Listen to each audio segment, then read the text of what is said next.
রে আজ তোর বইনে ফোন দিছি ঈদের এক সপ্তাহ বাহি এখনো করে এরা ঈদের মার্কেট করে ফাড়াইলাম না।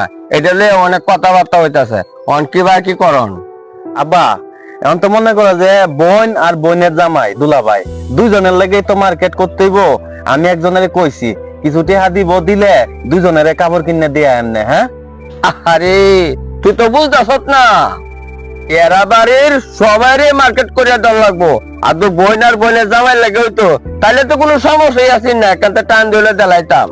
এরা ঘরের মধ্যে 10-12 জন মানুষ, তুমি কি 10-12 জন মানুষ আর ঈদের মার্কেট করে দিবা? হ্যাঁ এরা বেহের বলে দেওয়া লাগবো, এটা তো আগে জানি না।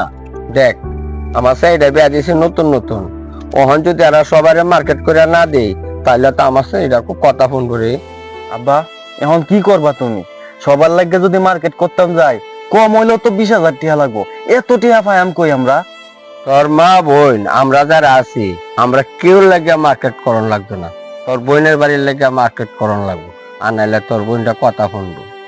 আব্বা তাইলে এক কাম করো, আমরা যে 3টা ছাগল আছে না, এগুলা তো ভাবছিলাম কুরবানি ঈদে বেচবাম। কুরবানি ঈদে বেচলে ভালো টিহা পাওয়ান যাইতো। এখন যখন এরা বাড়িতে মার্কেট করে দেওয়ান লাগবো, অনেক টিহা লাগবো, যে 3টা ছাগল বেচে লাই, এছাড়া তো আর কোনো উপায় নাই। এছাড়া আর কি করবে? তাহলে আজ যে ছাগল দিলে বাজারে যা, বাজারে গিয়ে বেচে আর টেহা আইনা আমার টান দে, আমি পরে মার্কেটটা কইরা লয়ে যাই।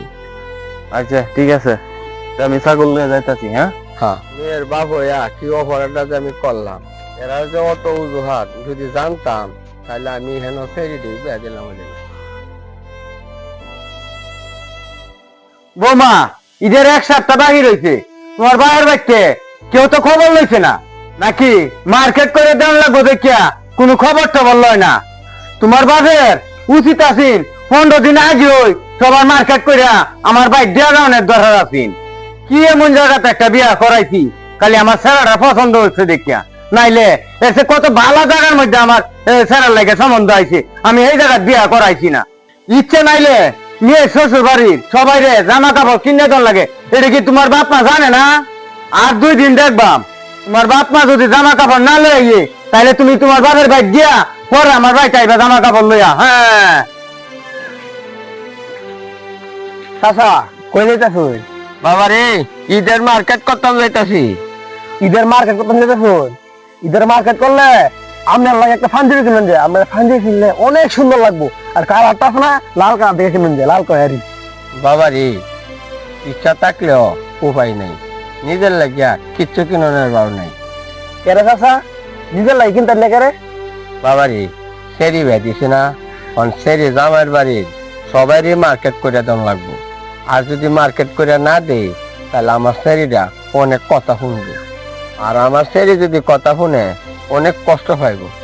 এই কারণে আমরা কেউ লাগিয়া মার্কেট করতাম না, সেরি শ্বশুর বাড়ির মানুষের লাগিয়া মার্কেট করতাম যাইতাছি। আচ্ছা এটা কেমন কথা? সেরি বিয়া দিচ্ছেন দেখিয়া সেরি শ্বশুর বাড়ি সবাই মার্কেট করে দেওয়া লাগবো? এটা বুঝতে না রে বাবা, তুমি আগে বাপ হও তারপর তুমি বুঝতে পারবা দায়িত্ব কি জিনিস। না না চাচা, এই বিষয়টা আমি অত্যন্তকে মানতে পারলাম না। কারণ এটা থেকে যার যেমন সামর্থ্য আছে এই সামর্থ্য অনুযায়ী দিব, যা পারে তা দিব। এখন যেন সবাই মার্কেট করে দেওয়া লাগবো, এটা কি কোনো আইন আছে, লেখা আছে কোনো জায়গা? বাবা রে আইনের কথা কি কইতাম, মানুষ এখন নিজের এই আইন বানা। আমরা সমাজ এরকম একটা আইনই বানাইছে, মেয়ে বিয়া দেয়া মেয়ের বাপেরা বিপদ হইয়া জায়গা। চাচা কথাটা কইছেন ঠিক আছে, কিন্তু সব পরিবার এক না, বুঝছেন? আমার বোনের জামাই আমরা উল্টা মার্কেট করে দিছে। বাবা তোমরা চান কবাইলে তোমার বোন অনেক সুখী হইব।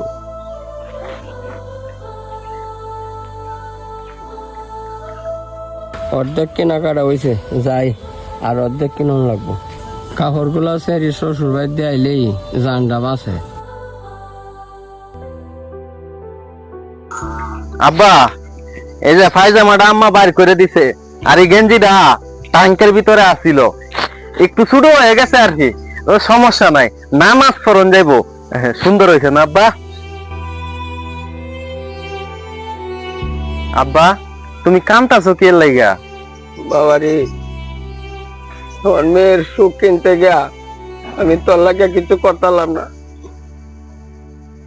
তোরে যদি আজ একটা নতুন জামা কিনে দিতাম তুই না কত খুশি হইতে। আব্বা, নতুন কাপড় পরে যে ঈদের নামাজ পড়তে হইব এমন কোন কথা আছে? নামাজ তো যে কোনো কাপড় পরে পরন যা, চিরা কাপড় দিয়েও পরন যা, যদি কাপড়টা পরিষ্কার থাকে। আসলে আব্বা, এই কাপড়ের মতো পরিষ্কার যদি মানুষের মন থাকতো কতই না ভালো হইতো, কারো দ্বারা কেউ কোনো কষ্ট পাইতো না, ঠিক না আব্বা? বাবারে, ঈদের দিন নাকি সবারই খুশির দিন, অথচ আমার কষ্টের দিন। কি এর কষ্ট চাচা, আমরা আছি না? হ্যাঁ, তোমরা তো আছেই বাবা, কিন্তু ঈদের দিন সকাল সকাল আমার বাড়িতে তোমার শাশি তো মনে হয় সময় টময় রান্তাছে। চাচা এখন খাওয়ার সময় নাই, নামাজের সময় হয়ে পড়ছে। চাচা আপনি হচ্ছেন আমার বাপের মতো, আমি জানি আপনি ঈদের মার্কেট করছেন না, এই কারণে আমি নিজের হাতে আপনার লাগে একটা লাল পাঞ্জাবি আনছি আর হেল লাগিয়ে একটা কালা পাঞ্জাবি আনছি, সুন্দর না? বাবা তুমি আবার কষ্ট করে এই টানটা গেলা হারে, আমরা তো বাউললাম যাই মহিলা, গরিবের আর অত কিছু লাগে।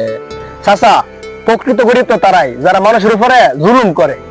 আব্বা, হ্যাঁ যখন শখ করে তোমার লাগে আমার লাগে কাপড় লইছে, তাহলে এক কাম করো, লও হ্যাঁ কাপড় টিফিন দে, আমরা ঈদের নামাজও যাই। হ্যাঁ বাবারে, সোয়াল থেকে যে হাসতাছ, হাসিটা আসি কলজা ফাটা হাসি, আর রোহন যে হাসিটা দিছ না, এটা দেখে আমার মনটা বইতেছে গা, এইটাই আসল হাসি। চাচা এখন রান তো সব কথা, নামাজের সময় হয়ে পড়ছে, এরিয়া যা এগুলো চাচারে পড়া তুই ফিরিয়া নামাজ আইতে হইব, চলো আসেন। বাবা ফরবাম, তুমি যে আফিত্তি করে আনছো তোমার জামাটা ফরিয়া আমি ঈদের মাঠে মানুষের দেখায়াম। যান পরে ফিরে আসেন, যান আমি দাঁড়াইছি। আব্বা, মানুষের উপর জুলুম করে কিছু আদায় করে কখনোই শান্তি পাবেন না। প্রকৃত শান্তি আপনি তখনই পাবেন যখন আপনার দ্বারা অন্য কেউ উপকৃত হবে, আপনি কাউকে কিছু দিতে পারবেন।